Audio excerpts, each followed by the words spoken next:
Viongozi wa serikali jumuishi wameendelea kuunga mkono hotuba ya Rais William Ruto na kiongozi wa ODM Oburu Odinga katika mkutano wa pamoja wa chama cha UDA na ODM. Hivi punde ni mbunge wa Jomvu Badi Twalib akizungumza pembezoni mwa mkutano huo, amesema muungano huo lazima uchukue uongozi kutokana na miradi mbalimbali ambayo imetekelezwa chini ya uongozi wa Rais William Ruto kote nchini.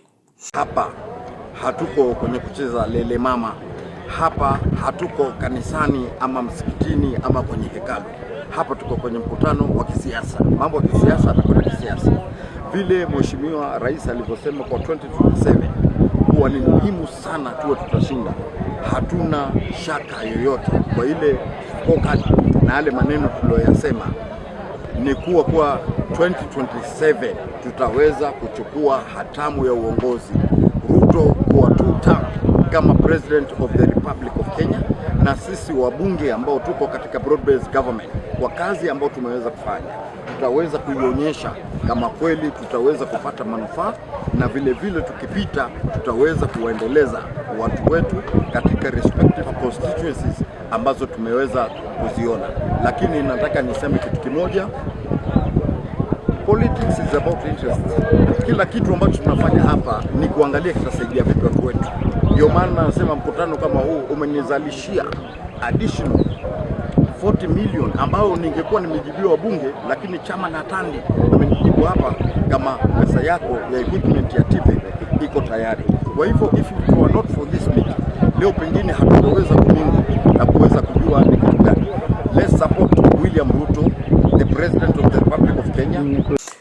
Badi aidha amewahimiza wananchi kuunga mkono miradi ya serikali jumuishi, akisema ni kutokana na miradi hiyo ambapo wananchi wanapata manufaa ya kiuchumi. Mukiangalia major infrastructure project ya Rironi Mau Summit Road katika hii area ya Central ni itakuwa ni game changer, na hii haijafanywa na mtu mwingine, imefanywa na Mheshimiwa William Samoei Ruto.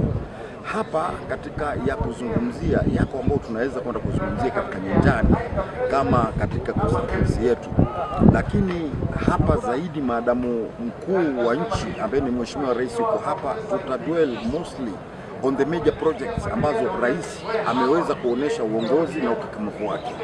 Leo hii mimi nataka kuzungumza kusema Rironi Mau Summit Road ni kitu ambayo itakuwa game changer katika watu wa hapa, na nasihi wengi waone maendeleo hayo, kwa sababu siasa si maneno, siasa ni vitendo, na Mheshimiwa Ruto ameweza kufanya.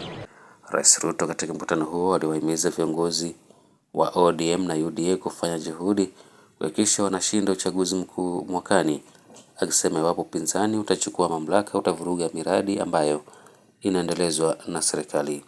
The next election we must win.